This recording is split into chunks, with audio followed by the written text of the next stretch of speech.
Okay, हम लोग पढ़ेंगे लेंस के बारे में और थोड़ा डिटेल में जानते हैं लेंस के बारे में। फॉर ए गिवन लेंस, अगर कोई लेंस दिया हो मतलब उसका R1 R2 फिक्स हो, R1 R2 फिक्स हो। अगर कोई गिवन लेंस है उसका R1 R2 फिक्स हो मतलब उसका रिफ्रैक्टिव इंडेक्स क्या फिक्स होगा? नहीं, रिफ्रैक्टिव इंडेक्स फिक्स नहीं होगा। अगर व्हाइट लाइट आ जाए, अगर ये सिंगल लाइट नहीं हो, अगर ये व्हाइट लाइट हो जाए जो मिक्सर ऑफ डिफरेंट लाइट्स हैं, तो कहानी क्या होगी? जब ये व्हाइट लाइट होगा तो क्या होगा? ये जो व्हाइट लाइट है ये क्या होगा? अब बताइए क्या होगा? अगर ये व्हाइट लाइट नहीं है तो कहानी घूम जाएगा। यहाँ पर आप देख सकते हैं कि 1/f is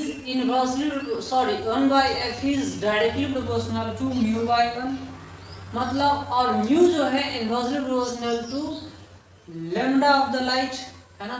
मतलब ये हुआ कि focal length is directly proportional to lambda. जो फोकल लेंथ होगा लेंस का वो किसके ऊपर डिपेंड करेगा? Wavelength of the light.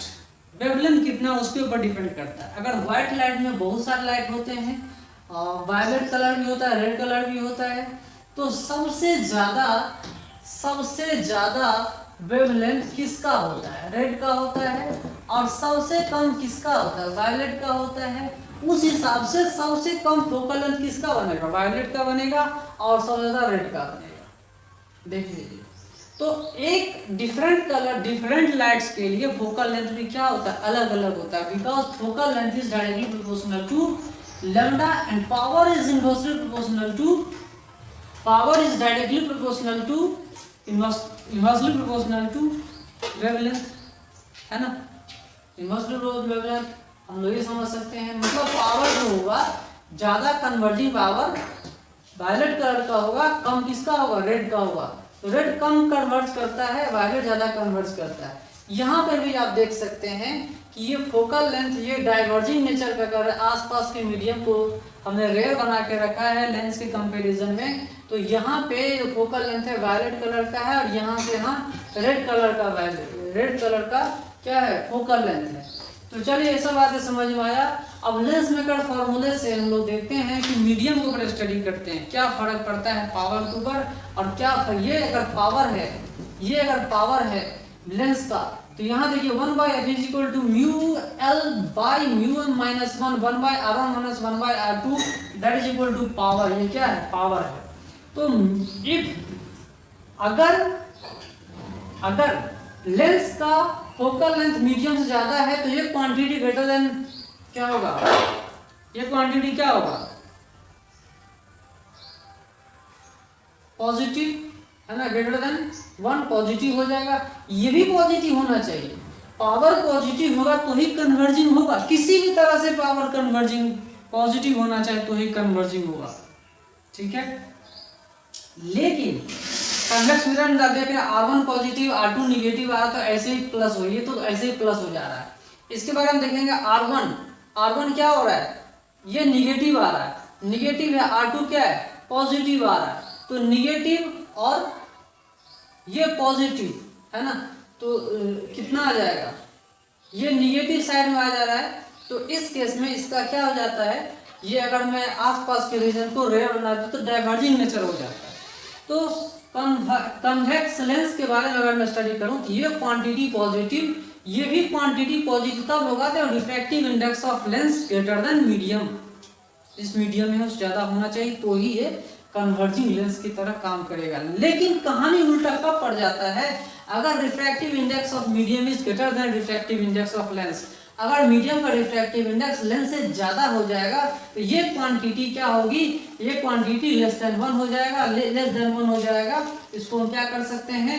ये -1 लेस देन 0, ये क्वांटिटी निगेटिव, ये क्वांटिटी पॉजिटिव, ये क्वांटिटी निगेटिव, ये क्वांटिटी पॉजिटिव। तो इसका मतलब फोकल लेंथ और पावर दोनों के दोनों क्या होंगे? निगेटिव। उस केस में ये कॉन्वेक्स लेंस लाइट को डाइवर्ज करेगा। उस केस में ये लाइट को क्या करेगा? डाइवर्ज करेगा। और डाइवर्ज करेगा तो ये इसका डाइवर्जिंग नेचर बन गया। लाइट का क्या बन जाएगा? डाइवर्जिंग नेचर हो गया ये। और ऐसे ऐसे केस में इसका फोकल लेंथ, ये इसको हम फर्स्ट फोकल बोलो, सेकेंड को जो कुछ भी है, ये लाइट वे का डाइवर्ज कर रहा है। ऐसे ऐसे केस में डाइवर्जिंग नेचर हो जाएगा, कन्वर्जिंग नेचर इसका नहीं रह जाएगा। तो डाइवर्जिंग कन्वर्जिंग नेचर बहुत सारे चीज़ों पर डिपेंड करता है।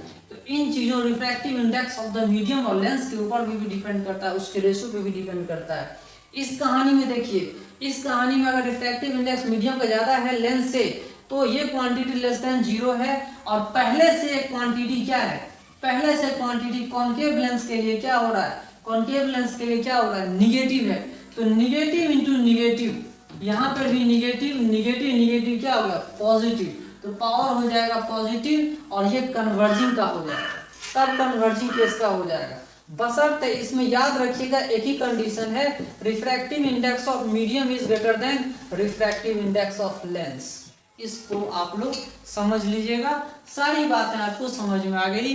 ओके, और हम न्यूमेरिकल को बनाने की कोशिश करेंगे। पहले हम अच्छे से थ्योरी पढ़ेंगे, बेसिक कॉन्सेप्ट क्लियर करेंगे। जब तक हमारा कॉन्सेप्ट क्लियर नहीं होगा, न्यूमेरिकल के बारे में सोचना भी बेवकूफ़ी होगी। ओके,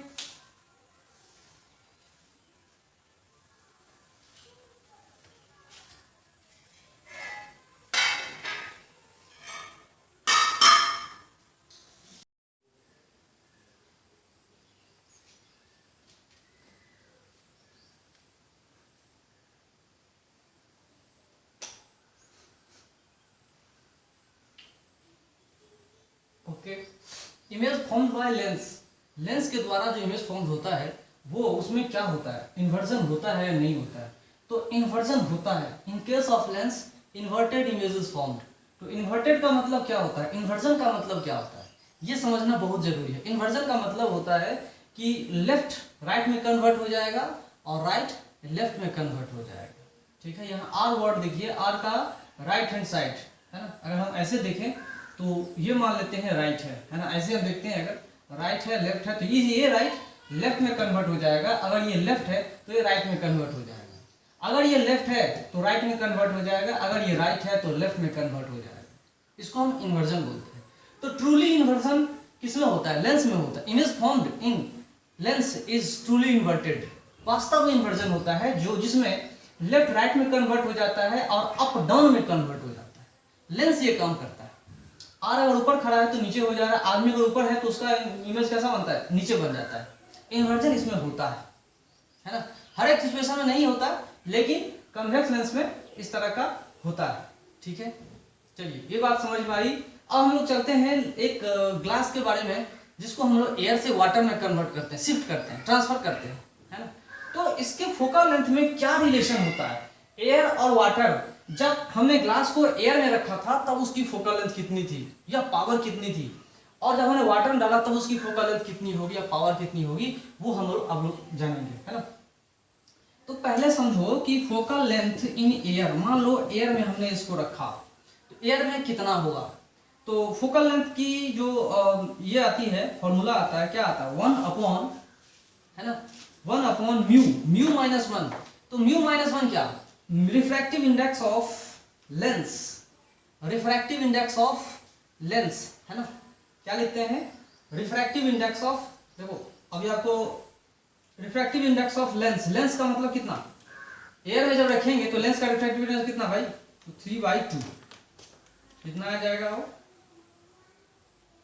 ये कितना आ जाएगा?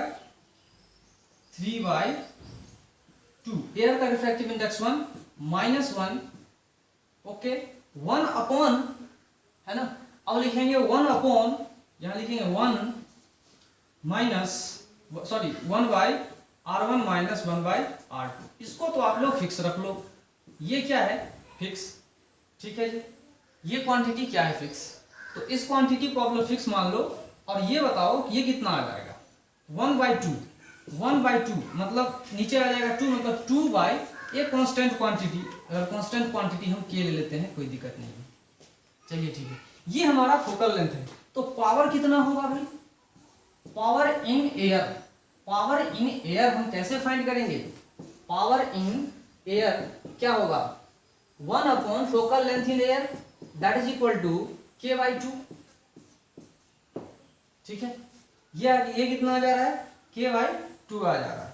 चलिए ठीक है, अब हम लोग क्या करते हैं, फोकल लेंथ हमने एयर में फाइंड कर लिया, पावर भी हमने एयर में फाइंड कर लिया, अब थोड़ा वाटर में फाइंड करते हैं।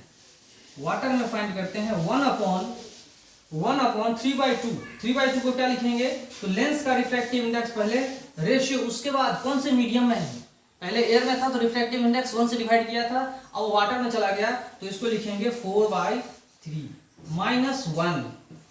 अब इसके बाद जो कांस्टेंट क्वांटिटी है उसको वैसा ही रहने देते हैं, लिखते हैं। अब कितना आएगा, तो पहले इसको लिखेंगे 9/8 तो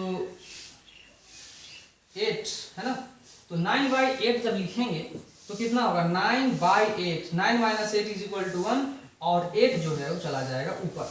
ठीक है जी, तो ये लिख देंगे हम लोग 8/k।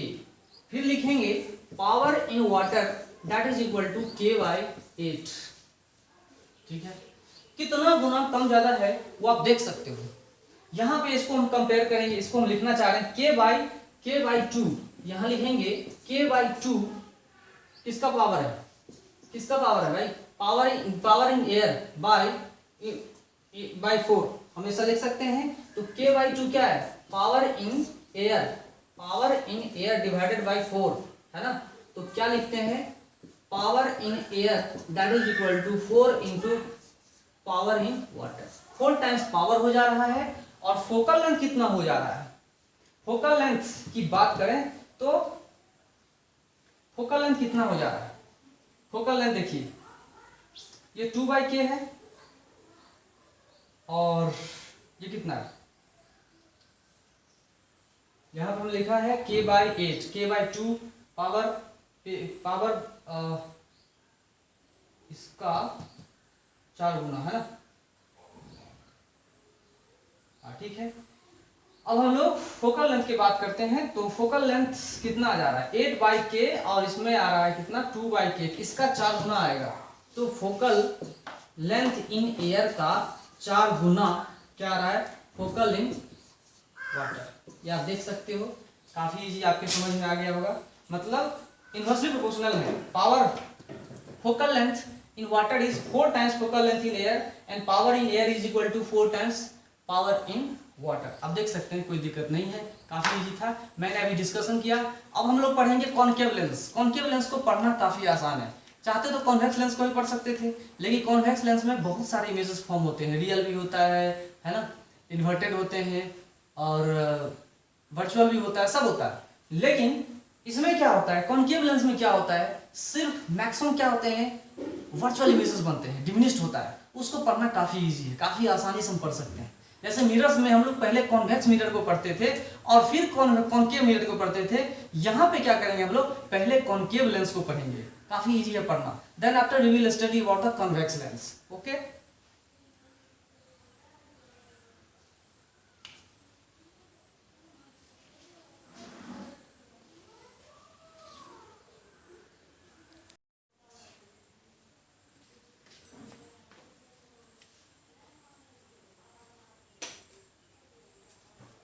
ओके, कॉनकेव लेंस को पढ़ने से पहले, कॉनकेव लेंस को स्टार्ट करने से पहले हम लोग लेंस के बारे में एक ऐसा इंपॉर्टेंट प्रॉपर्टी समझते हैं जो न्यूटन्स लॉ का यूज होता है, न्यूटन्स फॉर्मूला कहते हैं, न्यूटन्स लॉ नहीं बोल सकते, न्यूटन्स फॉर्मूला कहते हैं, जो उन्होंने खोजा था, है ना, ऑप्टिक्स में भी, और उनके द्वारा किताब भी लिखा गया था ऑप्टिक्स के ऊपर, है ना, जिसमें कॉर्पसल थ्योरी ऑफ लाइट के बारे में डिस्कशन किया गया था।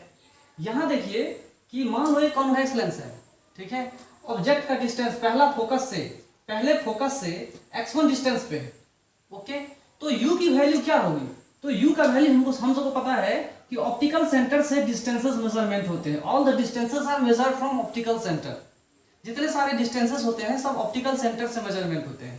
तो u की वैल्यू अगर हम लिखना चाहें तो u की वैल्यू कितनी होगी, तो f + xi। ठीक है, दूसरे केस में देखिए, अगर इधर भी मीडियम सेम आ रहा है तो हमने u का वैल्यू इतना बोला, तो v की वैल्यू कितना से लाई करता है भाई, तो हमने थीन लेंसेस के लिए v की वैल्यू ऑप्टिकल सेंटर से लेते हैं, v = f + xi। ठीक है, सॉरी यहाँ XO हो जाएगा ना, ये XO ऑब्जेक्ट का डिस्टेंस XO और ये है XI, V is equal to F plus XI। साफ पता चल रहा है। अगर हम इसको साइन कन्वेंशन यूज करेंगे तो लेंसेज का क्या फॉर्मूला होता है, लेंस फॉर्मूला क्या कहता है, 1/v minus 1/u that is equal to 1/f होता है। यहाँ पे इसका एब्सोल्यूट मैग्नीट्यूड लिखने चले जाएंगे तो क्या आएगा, यहाँ पे देखेंगे 1/f plus XI minus u की वैल्यू अगर देखते हैं तो माइनस साइन में आएगा, वो आएगा f प्लस XO है ना, that is equal to 1/f। इसको माइनस माइनस क्या हो गया प्लस, इसको पूरा सॉल्व करोगे तो आप पाओगे XO into XI is equal to कितना आ जाएगा, ये आ जाएगा आपका f स्क्वायर। आप इसको देखिएगा, ऑब्जर्व कर लीजिएगा। तो मतलब अगर फोकल लेंथ कांस्टेंट हो तो आपको पता चल गया कि 1/xi ऑब्जेक्ट की distance is inversely proportional to image distance. Inversely अगर हम बात करें तो for a constant focal length के लिए देख सकते हैं XO is inversely proportional to XI। Image का डिस्टेंस सेकंड फोकस से है ना, इमेज का डिस्टेंस सेकंड फोकस से इनवर्सली प्रोपोर्शनल है ऑब्जेक्ट का डिस्टेंस फर्स्ट फोकस से। फर्स्ट फोकस मतलब प्रिंसिपल फोकस, बशर्ते आसपास क्या होना चाहिए, रेयर मीडियम होना चाहिए। ओके चलिए, ये न्यूटन के द्वारा दिया गया था फॉर्मूला, जिसको हम लिखते हैं XO इंटू XI, ये जो लिखा हुआ है ना XO into XI that is equal to F square. तो कांस्टेंट है तो हम उस तरह से ग्राफ अगर प्लॉट करना होगा XO और XI का तो आप ग्राफ भी प्लॉट कर सकते हैं। ये XO है और ये XI है, ये पैराबोलिक ग्राफ हो जाएगा। अगर बशर्ते कंडीशन क्या है कि फोकल लेंथ जो F है वो इस लेंस का कांस्टेंट आना चाहिए। ठीक है जी, चलिए अब हम लोग पढ़ते हैं कॉनकेव लेंस के बारे में। कॉन्वेक्स लेंस को पढ़ने से पहले कॉनकेव लेंस को पढ़ते हैं, और कॉनकेव लेंस को पढ़ना काफी आसान रहता है। एक बार जब रिफ्रैक्शन हो एक लेंस ही अगर है तो एक लेंस है तो 2 बार रिफ्रैक्शन होगा, है ना। तो 2 बार रिफ्रैक्शन के केस में इस लेंस में आप गौर से समझ सकते हैं कि जो भी इमेज बनेगा जनरल है, कॉनकेव लेंस में जनरल है। बात को याद रखिएगा, जैसे हमने कॉन्वेक्स मिरर में पढ़ा था वैसे ही कॉनकेव लेंस में भी पढ़ेंगे। दोनों का नेचर डाइवर्जिंग होता है। अगर हम कॉनकेव लेंस और कॉन्वेक्स मिरर की बात करें तो दोनों क्या करते हैं, लाइट को डाइवर्स करते हैं, डाइवर्जिंग नेचर है। बशर्ते आसपास का मीडियम रेयर होना चाहिए इस लेंस के साथ, है ना। तो ये डाइवर्जिंग नेचर का एक्चुअली होता है। कॉन्वेक्स मिरर भी डाइवर्जिंग नेचर का होता है, ये हम सब जानते हैं, कोई दिक्कत नहीं है। इसकी वजह से जो इमेज फॉर्म होता है वो वर्चुअल होता है, इरेक्ट होता है और हाईली डिमिनिश्ड होता है। कब ये हाईली डिमिनिश्ड की बात देखो, एक चीज हमेशा सही रहता है, एक चीज हमेशा सेम जैसा रहेगा। वर्चुअल इमेज हमेशा रहेगा, इरेक्ट इमेज हमेशा रहेगा, और हाईली डिमिनिश्ड एक ही स्पेशल केस में रहेगा जब ऑब्जेक्ट एट इंफिनिटी रहेगा। जब ऑब्जेक्ट एट इंफिनिटी रहेगा तो हाईली डिमिनिश्ड इमेज बनता है। और इरेक्ट की, जैसे हमने इरेक्ट की बात करें, इसीलिए m की वैल्यू जो है वेरी लेस देन +1 से बहुत कम होता है। आप समझ सकते हो जीरो के आसपास समझ सकते हो, दैट इज इक्वल टू, और कहां पे इमेज बनता है, that is equal to f2 के पास इमेज बनता है। ओके, ये जो इमेज बनता है वो कहां बनता है, f2 के पास इमेज बनता है। तो मान लो पैरेलल रे आ रहे हैं, पैरेलल रे अगर आ रहे हैं तो इंफिनिटी से आ रहा है। भाई पैरेलल रे का मतलब क्या है, इंफिनिटी से आना। तो पैरेलल रे का आना चाहे पैरेक्सियल रे हो या नॉन पैरेक्सियल रे हो, जब इंफिनिटी से आएगा तो कहानी क्या हो रही है, 2 बार रिफ्लेक्शन होकर के ये पैरेलल हो जा रहा है और ये ऑप्टिकल सेंटर से पास होते चला जा रहा है, अनडेविएटेड पास होता हुआ चला जा रहा है। तो अगर कोई अपना आंख लगाकर देखे, यहाँ पर कोई अपना आंख लगाकर देखे, है ना, अगर कोई आंख लगा के देखेगा तो उसे क्या नजर आएगा।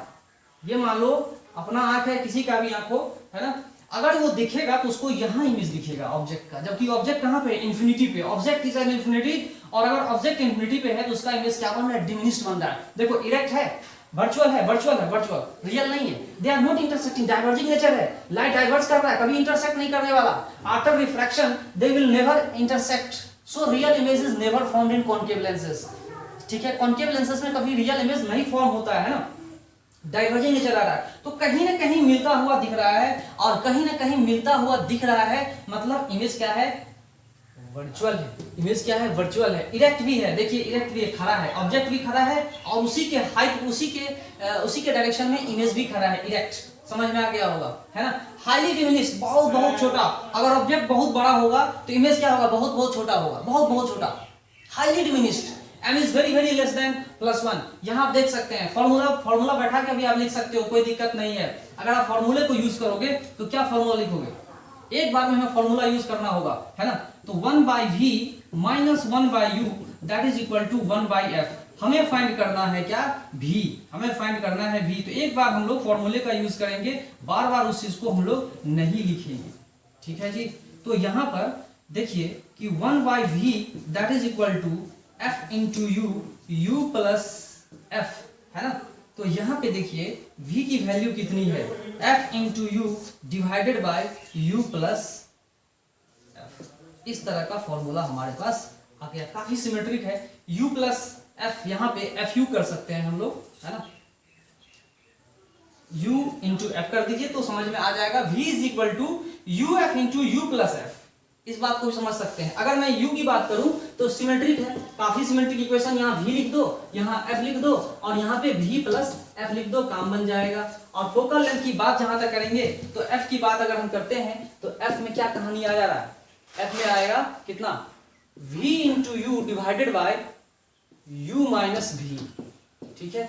ये इक्वेशन भी आप यूज कर सकते हैं। इतने सारे इक्वेशंस हैं, एक बार में हम लोग यूज करेंगे।